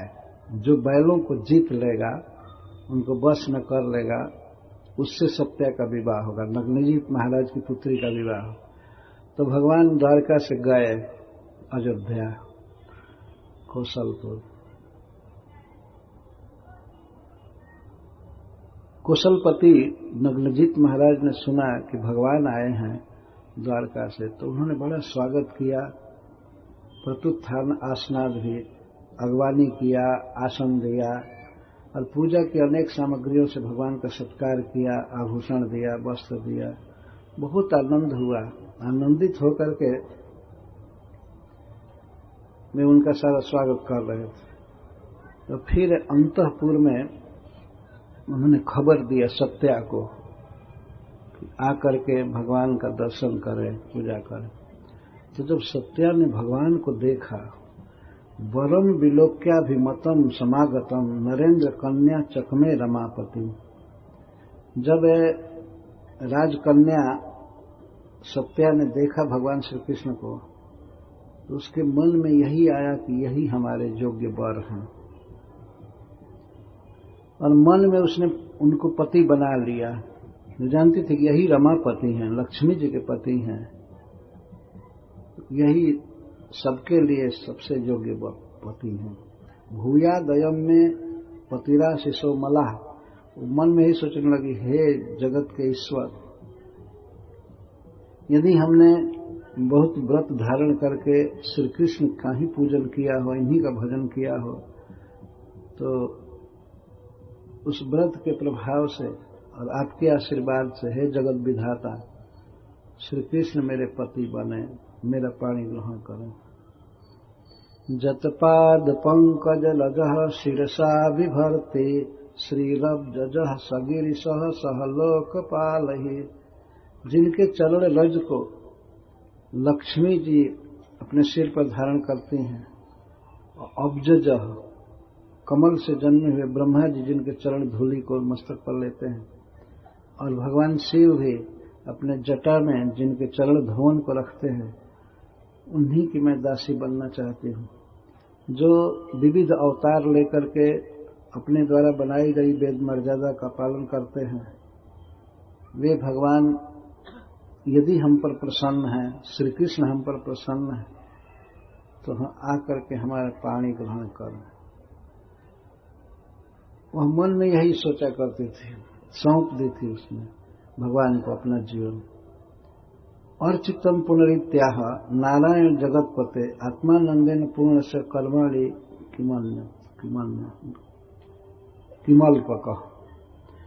तो जब नग्नजीत महाराज ने भगवान की पूजा किया, और बाद में कहा, हे नारायण, हे जगतपति, हे आत्मानंदेन पूर्ण से पूर्ण, आप तो स्वरूपानंद से पूर्ण हैं, मैं तो एक अल्प जीव हूँ, अल्प राजा हूँ, मैं आपकी क्या सेवा करूँ। मैं फिर भी अल्प हूँ, परंतु आप परिपूर्ण है, मैं सेवा करना चाहता हूँ, मैं आपकी क्या सेवा करूँ। यह सुन करके भगवान ने क्या कहा, इसको सुखदेव जी कहते हैं, तमाह भगवान हृष्ट कृतासन परिग्रह। भगवान आसन ग्रहण किए थे और पूजा भी स्वीकार किए थे। इसको सुन करके बहुत प्रसन्न हुए और मेघ गंभीर वाणी में मुस्कुराते हुए इस तरह बोले। श्री भगवान ने कहा, नरेंद्र याच्या कविभिर्विगर्हिता राजन्य बंधुल निज धर्म वर्तिनः तथापि याचे तव सौहृदेच्छया कन्याम त्वदीयाम नहीं शुल्क दावयम। भगवान कहते हैं, महाराज, अपने धर्म में रहने वाले क्षत्रिय के लिए याचना बहुत निंदित मानी गई है। कभी भी मांगना नहीं चाहिए क्षत्रिय को। लेकिन फिर भी मैं आपसे याचना कर रहा हूं, आपके साथ सौहार्द स्थापित करने के लिए, प्रेम बढ़ाने के लिए मैं चाहता हूं, कन्याम त्वदीयाम, मैं आपकी कन्या को मांग रहा हूं। आप अपनी कन्या मुझे दीजिए, कन्या दान दीजिए, और इसके बदले में हम लोग कुछ देते नहीं हैं, नहीं शुल्क दावयम, शुल्क नहीं देते हैं। हमको कोई कन्या अर्पित करता है तो उसके लिए हम लोग बहुत फीस नहीं देते हैं, शुल्क नहीं देते। भगवान ने भी कहा कि हम लोगों में रिवाज नहीं चलता है शुल्क देने का। मैं चाहता हूं आपकी कन्या से विवाह करना। हम क्षत्रिय हैं, लेकिन फिर भी अपना धर्म छोड़कर आपसे मांग रहे हैं, क्योंकि हम आपके साथ प्रेम बढ़ाना चाहते हैं। राजा ने कहा, कुण्यस्तेभ्यधिको नाथ कन्या वर इहेप्सिता। हे नाथ, मेरी कन्या के लिए आपसे बढ़ करके कौन है? मैं भी चाहता हूं कि आपके साथ मेरी कन्या का विवाह हो। आपसे बढ़कर के कौन है? को अन्य अधिको, कौन ऐसा है? किसी भी विषय में आपसे अधिक नहीं है कोई। गुणैक धाम न जस्यांके श्रीर बसत्य न पाइनी। गुणैक धाम न, आप समस्त गुणों के एकमात्र धाम हैं, आश्रय हैं। इतने शुभ गुण हैं सब भगवान कृष्ण में हैं, गुणों के एकमात्र आप धाम हैं। अरे जस्यांगे या जस्यांग के, जिसके अंग में अन्नपायिनी श्री बसती, कभी नहीं जाने वाली लक्ष्मी जी जिनके अंगों पर बाएं वक्षस्थल पर रहती हैं, ऐसे श्री कृष्ण को छोड़ करके मेरी कन्या के लिए दूसरा कौन वर हो सकता है? किंतु ऐसा मैं सोचता हूं आप ही जो वर है, किंतु लेकिन कृतः पूर्वम समय सातोतर सब। हे जदुवंश शिरोमणि, मैंने एक प्रतिज्ञा किया है, पहले ही किया है। हमारे पास 7 बैल हैं, तो वीरों के वीरता की परीक्षा के लिए मैं उनको रखा हूं, और मैंने ये प्रतिज्ञा की है, जो इन 7 बैलों को बस में कर लेगा, नाच चढ़ा देगा उनको, उससे मैं अपनी कन्या का विवाह करूंगा। यही हमारे पास एक वचन का बंधन है, हमने प्रतिज्ञा किया। तो यदि आप इन बैलों को वश में कर लेते हैं तो आपके साथ मैं अपनी कन्या का विवाह करूंगा।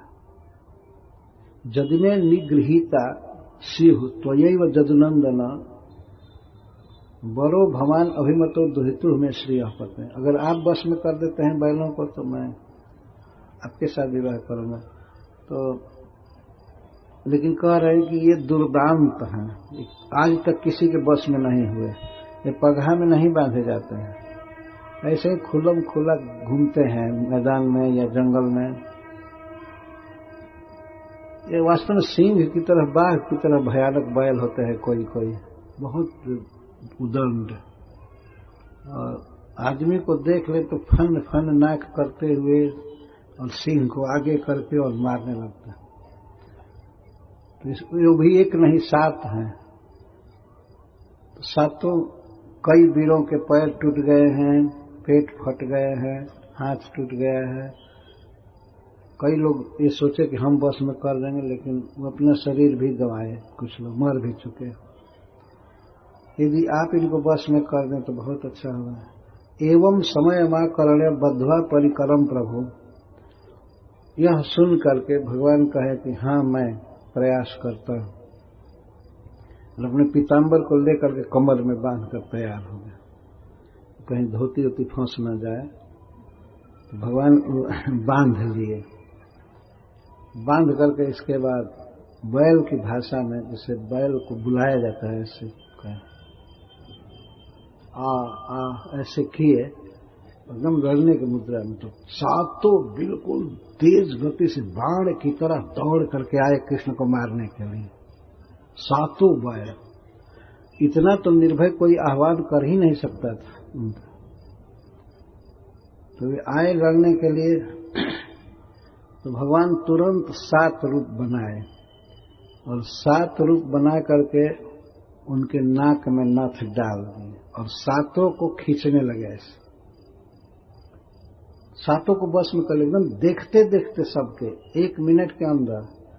और सुखदेव जी कहते हैं कि वैसे खींचने लगे जैसे काठ के बने हुए छोटे छोटे बैल को कोई बच्चा खींचे।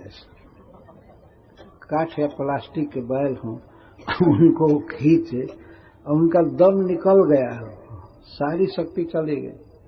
भगवान ने जबरदस्ती पकड़ करके उनमें नाथ चढ़ाया और सिंह से मारने आ रहे थे श्री कृष्ण को। तो चूंकि 7 रूप बनाए थे तो एक एक रूप से उनके दो सिंह थे, तो दोनों पकड़ लिए। ऐसे पटक करके उनको आहत करके इसके बाद तब सुआ था, सुआ कहते हैं ना जो बोड़ा सिया जाता है, क्या उसको कहते हैं, लोहे का होता है और पीछे धागा होता है इसमें, तो बैल के नाक में नाचते सुई रहता है, सुआ कहते हैं हमारे यहाँ उसको। पहले लड़ाई हुई, लड़ाई में मारने की चेष्टा की, लेकिन भगवान सिंह पकड़ करके और बहुत पटके। बैल का बल सिंह होता है, सिंह वाले का बल सिंह होता है, और सिंह पकड़ लिया गया तो इसके बाद गर्दन में मोड़ करके ठा के पटकना है करना। और कोई ये नहीं देख रहा था कि 7 रूप बनाए हैं, एक ही रूप से कर रहे हैं। और अब देखा लोगों ने कि 7 बैलों को खींच रहे हैं, वैसे जैसे काठ या प्लास्टिक के छोटे छोटे बैल को छोटे छोटे बच्चे खींचे। जो बैल इतने दुर्दांत थे, इतने खूंखार थे, कितने वीरों का मान मर्दन कर चुके थे, अंग भंग कर दिए थे, ऐसे 7 बैलों को द्वारकानाथ ने नाथ दिया, बस में कर लिया। ये सब चीज साधारण नहीं है, ये है भगवान की भगवत्ता, प्रभुता।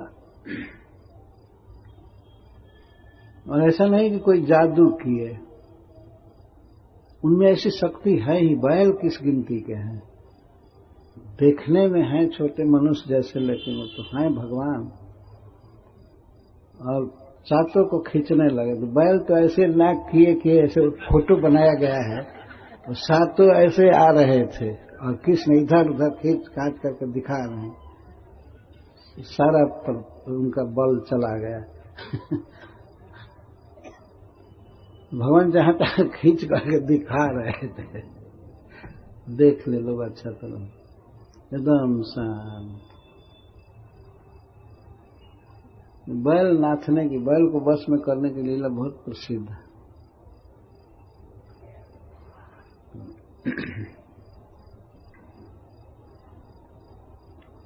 तो कहते हैं सुखदेव जी, बद्धवा तान दाम भी सौरी भग्न दर्पान हतौ जसह व्यकर्षत लीलया बद्धन बालो दारू मयान जथा। सौरी सूर्य के पुत्र, वसुदेव जी के पुत्र श्री भगवान उन बैलों को दाम में बांध लिए और उनका हत दर्पण, उनका घमंड चला गया, हतौ जसा, और शरीर में जो बल था वो भी चला गया। व्यकर्षक 7 को एक साथ खींच रहे थे, बद्धन वैसे जैसे बाल कोई बच्चा, दारू मयान जथा काठ के बने हुए बैलों को खींचे, वैसे खींच रहे थे। लगता था कि कोई दम ही नहीं है उनमें। काठ के बैल में कोई जोर लगा करके रुके, ऐसा नहीं है ना। किसी एक बैल को खींचे तो वही इतना पैर जमाता है कि जल्दी जाता नहीं, 2-4 आदमी लगते हैं उसको हाँकने के लिए। उन 7 बैलों को भगवान खींच रहे थे, ऐसे खेल, कोई जोर नहीं लगा रहे, ऐसे खींचना दिखाना। तो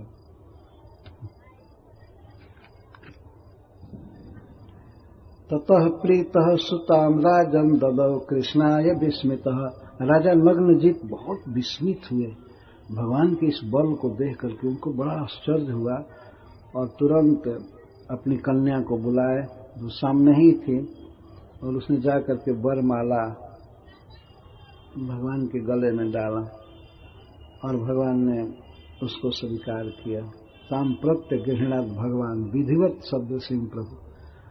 श्री भगवान ने विवाह किया नग्नजिति के साथ। सदृश वास्तव में भगवान के योग्य थी। जितने सुंदर भगवान है उतने ही सुंदर नग्नजिति थे। प्रभु श्री कृष्ण सर्व समर्थ हैं। राजपत्नियों दुहित, जब राजपत्नियां राजा की रानियों ने देखा कि हमारी बेटी के लिए कृष्ण प्रिय पति बने हैं, तो परमानंद उनको प्राप्त हुआ, महासुख प्राप्त हुआ। और नग्नजित महाराज के यहाँ बहुत भारी उत्सव हुआ, बहुत बड़ा फेस्टिवल। शंख भेरिया नकने दुह, शंख भेरी और नगाड़े बजने लगे। शंख सहनाई और नगाड़े बजने लगे। नेदुर गीत वाद्य द्विजाशिष, गीत होने लगा, बाजा बजने लगा और ब्राह्मणों का आशीर्वाद सब जगह सुनाई पड़ने लगा। नरा नार्य प्रमुदिता, नर और नारी सब आनंद में डूब गए। सुवास स्रव अलंकृत, सब सुंदर सुंदर कपड़े और सुंदर अलंकारों से अलंकृत हो गए। राजा नग्नजित ने भगवान को दहेज में दिया 10 धेनु सहस्राणी, 10,000 गाय दान दिए। पारिबरहम अदात बिहू, ये दहेज दिए। जुवती नाम त्रिसाहस्रम, और नग्नजिति के लिए सत्या के लिए 3000 जुवतियों का दान दिए उसकी सेवा करने के लिए। निष्क ग्रीव सुवास, जो बहुत ही सुंदर कंठाभरण पहनी थी और गहना पहनी थी। कोई भी दासी जो गई वो आजकल के रानी की से भी श्रेष्ठ थी। आजकल तो कोई बहुत भारी मिनिस्टर की पत्नी हो, कुछ भी हो, इतना गहना थोड़े पहनती है। कोई प्लास्टिक चढ़ा लेती है, हो गया कहती। लेकिन भगवान कृष्ण के विवाह में, एक विवाह में नग्नजिति के पिताजी ने 3000 दासियां दिया, जिनका श्रृंगार सोने और हीरे से किया गया था। सुंदर सुंदर वस्त्र पहने थे। 10,000 गाय, 3000 दासी। अब सुनिए, 9 नाग सहस्राणी और 9000 हाथी दान दिए। 9000 हाथी। नागा छत गुणान रथान, और जितने हाथी दिए, हाथी से 100 गुना, अर्थात 9 लाख रथ दिए। नहीं, 9 नाग सहस्राणी, 9000 हाथी दान दिए और 9 लाख रथ दान दिए। और अर्थात 7 गुणान, और रथ से 100 गुणा घोड़ा दिए, मतलब 9 करोड़ घोड़ा दिए। और अश्वत्थ छत गुणान दलान, और घोड़ों को दिए। घोड़ों से 100 गुना मनुष्य दान दिए सेवक, मतलब 9 अरब दान दिए मनुष्यों को, दहेज में दिए। ये भागवती सृष्टि है, समझने की बात है सब।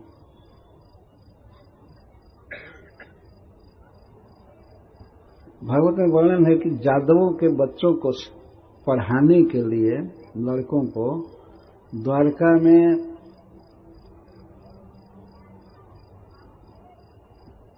3 करोड़ शिक्षक थे, मास्टर से पढ़ाने के लिए। तो लड़के कितने होंगे? यहाँ साफ जो लिखा गया वो मैं बोल रहा हूं कि 9000 हाथी और हाथी से 100 गुना रथ और रथ से 100 गुना घोड़े और घोड़ों से 100 गुना नरान। कृष्ण और सत्या को रथ पर सवार देखकर राजा नग्नजित बहुत प्रसन्न थे। सब लोग जय जयकार कर रहे थे। तो दोनों दंपति को, कृष्ण और सत्या को रथ पर चढ़ा करके बहुत बड़ी सेना दिया नग्नजित महाराज ने और विदा किया द्वारका के लिए। उस समय स्नेह से उनकी आंखें डबडबा गई थी, भर आई थी, हृदय पिघल रहा, स्नेह प्रकीर्ण हृदय। यह सुन करके कि श्री कृष्ण ने विवाह किया सत्या के साथ, नग्नजिति के साथ, तो बहुत से राजा रास्ते में घेरे कृष्ण को कन्या को छुड़ाने के लिए। ऐसे बदमाश लोग दुनिया में भरे रहते हैं ऐसे खौल, और केवल जैसे अग्नि पर कोई फतिंगा पतंग दौड़े मरने के लिए, वैसे उस मरने के लिए आए हैं और कोई दूसरा फल नहीं मिलेगा। चारों ओर से आकर के पकड़ो पकड़ो पकड़ो पकड़ो। कोई जादू जानता है, ट्रिक जानता है, 7 बैल को नाप दिया, इससे क्या होगा, हम इतने बड़े राजा, हम ले जाएंगे कन्या को। घेर लिए और लगा कि कृष्ण को मारेंगे मारेंगे। तब तक अर्जुन साथ में जा रहे थे। उन्होंने श्री कृष्ण को इशारा किया, आप बैठिए चुपचाप, और वे अपनी गांडीव धनुष से छूटे हुए बाणों से लगे मारने। तो जान से नहीं मारे किसी को, भगा दिए, सब भाग गए। जैसे सिंह के डर से सियार तितर बितर हो जाए, इस तरह से भाग गए सब। बोले आए कृष्ण को मारने के लिए, कन्या छुड़ाने के लिए, लेकिन वही अपना समूह लेकर लौट गए। हिंदी में ऐसी बात कहते हैं, मुहावरा है कि अपना समूह लेकर लौट, जैसे आए थे वैसे चले गए। भगवान उन सारे दहेजों को लेकर के द्वारका आ गए। यह भगवान की लीला है। यदुवंश शिरोमणि भगवान ने सत्या के साथ विवाह किया, तो 6 विवाह हुआ ना, 6। और श्रुत कीर्ते सुताम भद्राम उपे में पितृ स्वसु कैकेयीम भ्रातृभिर दत्तम कृष्ण संतर्दनादे। वसुदेव जी की एक और बहन थी श्रुत कीर्ति, तो श्रुत कीर्ति की पुत्री थी भद्रा। भद्रा के अभिप्राय को जानकर उसके संतर्दन आदि भाई स्वयं ही भगवान कृष्ण को कन्यादान दिया। कुछ ही विवाह हुए जहां लड़ाई झगड़ा नहीं हुई, कालिंदी के विवाह में और भद्रा के विवाह में झगड़ा नहीं हुआ। बाकी सब जगह मार पीट कलह करके विवाह। भगवान को इस संसार में विवाह करने में भी दिक्कत है, होने नहीं दे रहे थे, इतने हुड दुष्ट भरे हैं। जब कन्या चाहती है, और रुक्मिणी जी चाहती थी कृष्ण से विवाह करना, पिताजी भी चाहते थे, मां चाहती थी, लेकिन उसका जो भाई था वो कंस का चेला था। इसी जिद में था कि इसने कंस को क्यों मारा, इसलिए मैं अपनी बहन का विवाह नहीं करूंगा इस कृष्ण से। इस तरह से भगवान को यहां जीने में भी कठिनाई है। यहां अवतार लेकर आते हैं, इसीलिए उनको जरूरत पड़ जाती है कि इन दुष्टों को साफ करें। परित्राणाय साधुना विनाशाय च दुष्कृतम, एक यह भी मिशन है भगवान का, दुष्टों का विनाश करते। तो लोग आए, ये संतर्दन आदि भाई ये तो स्वयं ही विवाह कराए भगवान से कह करके। और सुतम च मद्राधिपते लक्ष्मणम लक्ष्मणैर्जितम स्वयं बरे जहारैक सुपर्ण सुधाम। और मद्र अधिपति की कन्या थी जिसका नाम था लक्ष्मणा। लक्ष्मणा इसलिए नाम था कि वो सब शुभ लक्षणों से युक्त थी। ये सब भगवान की प्रियाएं हैं श्री कृष्ण की। तो श्री कृष्ण के समान ही महिमावती हैं, उन्हीं के समान सुंदर तेजस्वी सब कुछ। तो मद्र अधिपति वहां के राजा अपनी पुत्री लक्ष्मणा का विवाह, जो समस्त लक्षणों से युक्त थी, स्वयंवर में किया। और स्वयंवर रचा तो उस स्वयंवर में भगवान श्री कृष्ण लक्ष्मणा को वैसे ले गए रथ पर चढ़ा करके जैसे स्वर्ग से गरुड़ जी ने अमृत का हरण किया था। यह भी लड़ाई से ही विवाह हुआ। स्वयंवर होता था, कन्या भगवान को चुनती थी, लेकिन फिर भी ये दुष्ट लोग कहते थे चुनने से क्या होगा, उसका दिमाग खराब हुआ होगा उस लड़की का, हम उसे ले जाएंगे, ये करेंगे वो कर। और मारपीट होती थी, कितने लोग मर जाते थे। गरुड़ जी अमृत का हरण कर रहे थे स्वर्ग से, तो बहुत लोग बाधा दे रहे थे, लेकिन गरुड़ जी इसकी परवाह न करके वो तो भगवान के वाहन है, पूर्ण शक्ति है, वो लाए। तो इस तरह से भगवान के 8 विवाह हुए। गिनिए कौन कौन? रुक्मिणी, जाम्बवती और सत्यभामा और कालिंदी, मित्रविंदा और सत्या और भद्रा, लक्ष्मणा, हो गए ना 8। 8 भगवान की सबसे श्रेष्ठ रानियां बनी। और इसके बाद सुखदेव गोस्वामी अंतिम श्लोक में कहते हैं, अन्यश्चैवं विधा भार्या कृष्ण शासन सहस्रश। इसी प्रकार से भगवान श्री कृष्ण की अन्य भी हजारों स्त्रियां, हजारों कन्याएं पत्नी बनी। भौमासुर की हत्या करके भगवान ने उनके साथ विवाह किया, जो भौमासुर के बंदी गृह में अंतःपुर में बंद थी, कहीं जा नहीं सकती। 16,100 एक जगह ही थी, और उनको भगवान ने द्वारका में लाया और सबके साथ एक मुहूर्त में विवाह किया। और सभी घर में वसुदेव जी थे, देवकी थी, बलराम जी थे और कृष्ण थे, और भी कितने पान लगाने वाले और नाई आदि भी सब लोग ऐसे ही हो गए थे सभी घरों में। जो भगवान के संबंधी थे प्रत्येक घर में थे। उद्धव जी भी सभी घरों में थे, वसुदेव जी। तो एक मुहूर्त में भगवान ने 16,100 रूप बना करके और उनके साथ पाणी ग्रहण किया। ये भगवान का वैभव है, भगवान है वास्तव में। अतः श्री कृष्ण पर विचार करने के लिए यही उचित है कि उनकी लीलाओं पर विचार किया जाए। और विचार क्या करना है, जो सुखदेव गोस्वामी कहते हैं बीच बीच में, या मैत्रेय जी कहते हैं, नारद जी कहते हैं, बड़े लोग जो कहे हैं उसको मानना चाहिए। तो भगवान ने इस तरह से 16,108 विवाह किया और बड़े ही सफलता से आनंद पूर्वक भगवान इनके साथ रहते थे।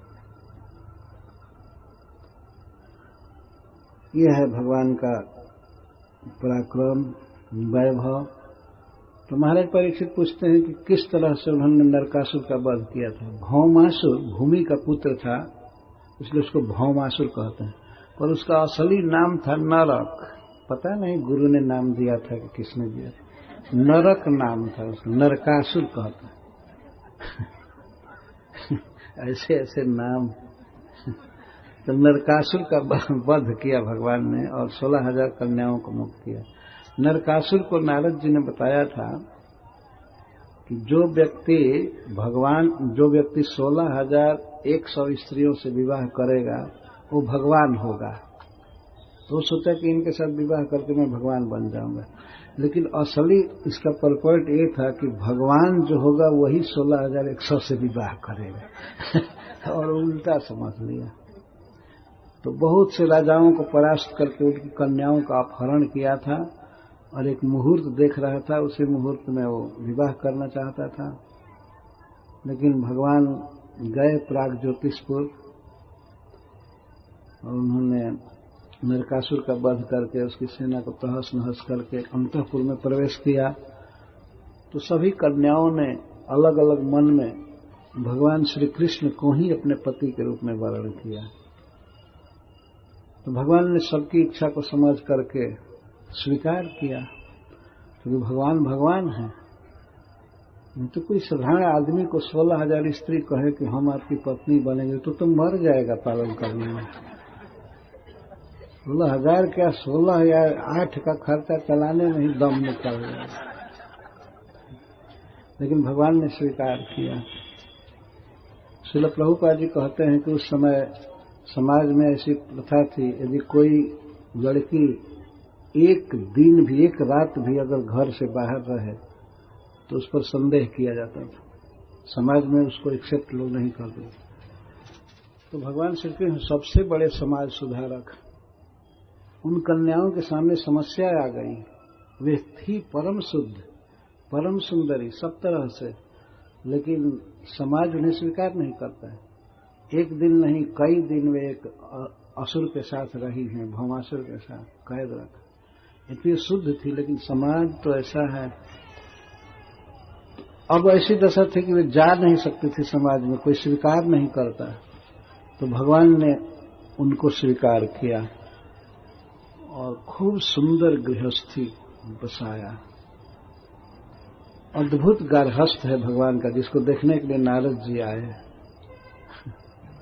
भगवान की गृहस्थी सुनने पर गृहस्थ धर्म की आसक्ति से व्यक्ति मुक्त हो जाता है। ये फल बताया गया है, माया से पार हो जाता है। एक अध्याय में स्पेशल उनके गृहस्थी का वर्णन किया गया है। तो इस तरह भगवान ने विवाह किया। यहाँ पर भगवान चैतन्य महाप्रभु की कृपा से, श्रील प्रभुपाद की कृपा से भगवान की यह कथा पूरी की गई।